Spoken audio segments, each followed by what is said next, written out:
এই অসহায় ছাগলটি মা হতে চলেছিল, কিন্তু সে কোথাও এমন একটা জায়গা খুঁজে পাচ্ছিল না যেখানে নিরাপদে তার বাচ্চাগুলোর জন্ম দিতে পারে। তার সময় খুবই কম ছিল।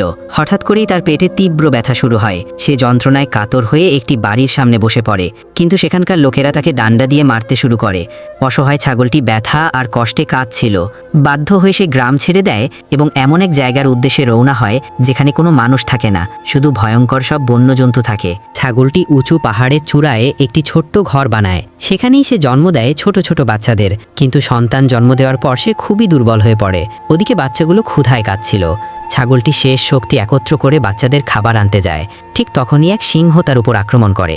ওদিকে মা যখন ফিরে আসে না, ক্ষুধায় কাতর ছোট ছোট ছানাগুলো মাকে খুঁজতে বের হয়। শেষমেশ তারা মায়ের মৃতদেহ খুঁজে পায়।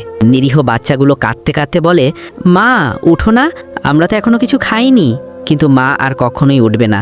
ছানাগুলো ফুপিয়ে ফুপিয়ে কাঁদতে থাকে, কিন্তু এখন আর কিছুই করার নেই।